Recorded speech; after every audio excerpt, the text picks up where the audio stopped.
Time now for round number 6 of Dodge Viper Cup. You know, one of the true stars of the championship so far has always been the Michelin tires developed specifically for the series. But this pace car equipped with Michelin tires has gotten very sparing use over the course of the series, and I worry that the Michelins might feel a little left out. So we'll heat them up a little bit. This is Dodge Viper Cup.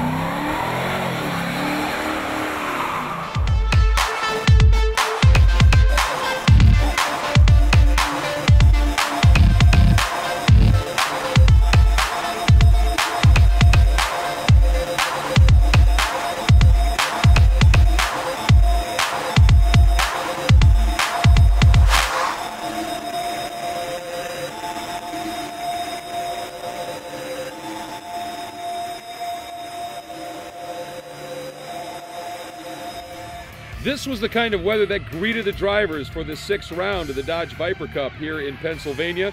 For qualifying, it didn't get a lot better. Started wet, started to dry out, but it was still damp. But it's time to go racing, and it's much better. Still overcast, but it is cool as well. Here's a look at the starting lineup. Ben Keating on pole. Round 5 winner, Keith Verges, after his first win in this series in the outside. Then Gillerin and Shims. Then we go to row number 3, guest driver Bucky Lasik and Jim Stout. Row number 4, Michael Von Quillick and Connie Bogan. And then in the 5th row, it is NHRA Pro Stock star, Alan Johnson and Dave Mazik. And we are ready to go racing here once again. All you have to do is watch when those red lights go out. We are racing. Here's the look from Mazik at the back of the pack, and it is a great view of this awesome field. The lights are on. Watch for it. When they go out, we automatically go green. We're racing. Keating elected to take the outside for his pole position.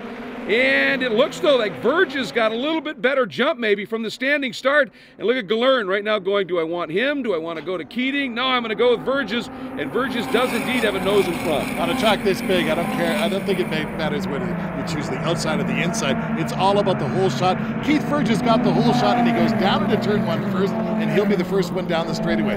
Keep in mind, standing start, this could be as slow as they're going to go through this second turn this whole entire race, and the tires don't quite have the heat in them that they need. This is going to be an interesting lap. Very, very interesting. You've got to be a little bit cautious, but you also, if you have an opportunity, want to do something with it. Shims looking at Gillerin, well, thought about it, and then Gillerin closes the door, but Gillerin brakes, and Shims does look to the inside. Oh, he waited late, went late in the brakes. Gillerin probably alongside, he was, and they both get through. A lot of respect there for these two drivers. I think Eric Gillerin just decided he wanted to fight another day. Showed a little bit of buy or leave there for Ryan Shims, but Ryan Shims gets the award for showing the most bravery down into that turn for the first time. Yeah, he obviously wants to get on with it here. Feeling very racy today, and one thing about Ryan Shims, he has been impressive this year. The only guy with more than 1 win, and he's had 5 podiums as well when you come up through round 5. And the fact is that both you and I both have pairs of pants that are older than this kid.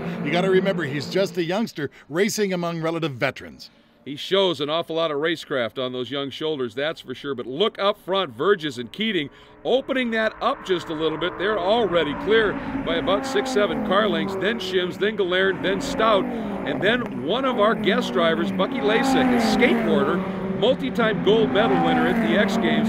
One thing that's impressed us about him, I think, Tom, is the fact that, you know, they have a persona, ex-athletes, but when you've won gold medals and you've competed at that level with that success, you're a pro and you've got those chops. You know, he absolutely does, and he brings it to road racing in a scenario which nobody could have been expected to do well at this as early as he has. And as we look at his very interesting placement of his GoPro camera, Bucky Lasik has showed it very, very well until he had a bit of an incident in round number 5, and now he's doing it again, Greg. This is fascinating. Yeah, only a second start, and he is very racy in the early going. That is Stout right in front of him, Gillerin in front of them, as they come winding through this very intricate, tricky infield section here at this tricky triangle. And look at Stout, sensed an opportunity, a quick move to the inside, going into the first of the S's, and Lasik thought about it, gave it a go and then said, nope, I've got to back out here, as Galern was definitely going to shut the door. We hop on board with Galern, the same angle of that camera, just on the other side of that big rear wing. This is that extremely important turn 8. You got to carry every bit of speed because it leads you onto this almost never-ending straight with that one long turn in the middle of it, and they got a great run. We'll see if he's able to do anything with it, but we'll have to wait until we come back here. Round 6, well underway. Not far from the racetrack, you can find scenes like this in the Pocono Mountains. Absolutely beautiful, but of course, we're here for a rather different reason, and that is Dodge Viper Cup competition.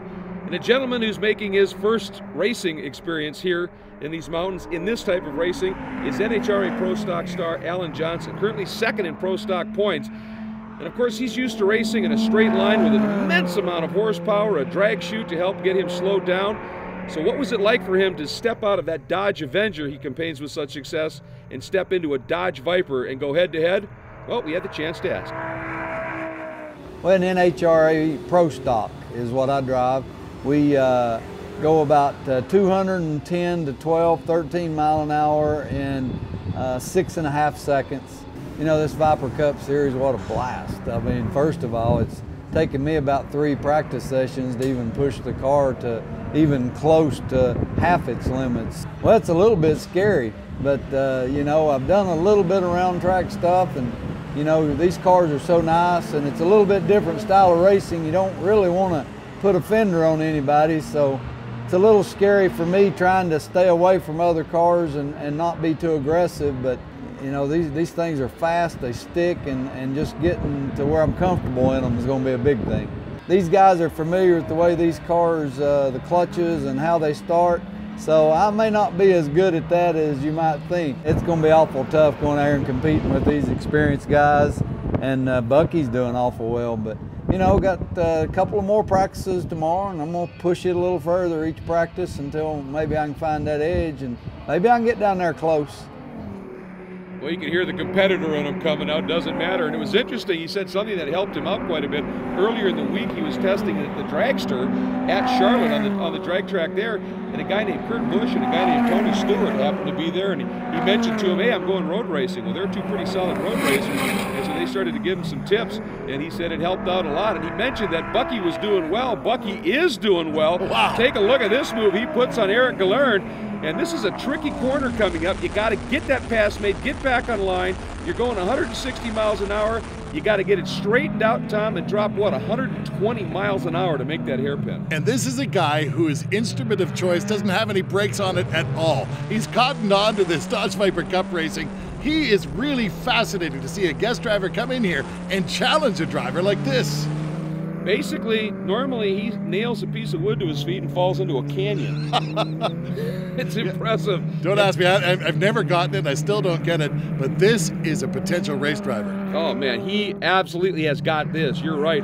He's got it figured out. And one of the big things, obviously, in driving a race car of any sort, and certainly when you get into road racing with the changes of direction in the different corners, is weight transfer. That's something that a lot of guys struggle with, and Bucky just seems to have picked it up. Well, you know, I kind of think that that's one of the things that skateboarders do exceptionally well, is understand the weight transfer and the dynamics of their body weight over an instrument that is very, very fundamental. Well, he's got a very sophisticated race car, and right now he's charging one of the stars of the championship, Jim Stout.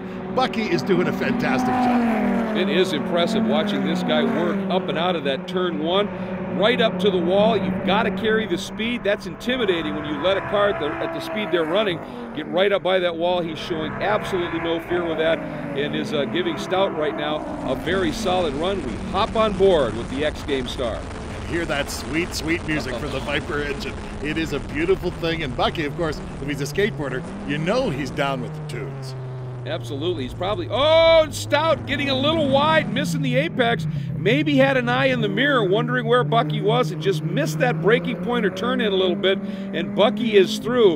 And I think you're absolutely right. You know, normally these ex-athletes, when they're doing their stuff, they always got the iPod just cranking. I bet he's got the plugs out right now and is just enjoying the song he's hearing. You know, the sound system in the Viper is awesome. Of course, he doesn't even need headphones in there. I doubt he's doing it, Greg, but he's doing a fantastic job as we follow the number 53 car. Nobody expected this, but this driver has brought something special to Dodge Viper Cup. Well, he has run in 2005. He won the celebrity part of the celebrity race at Long Beach. Big deal. All you have to do is survive to get through that one. That's true, but obviously, a survival is one thing, but if you win it, maybe he was showing a little something in the early going. He's certainly showing it now as he's up into fourth, but it's Burgess leading.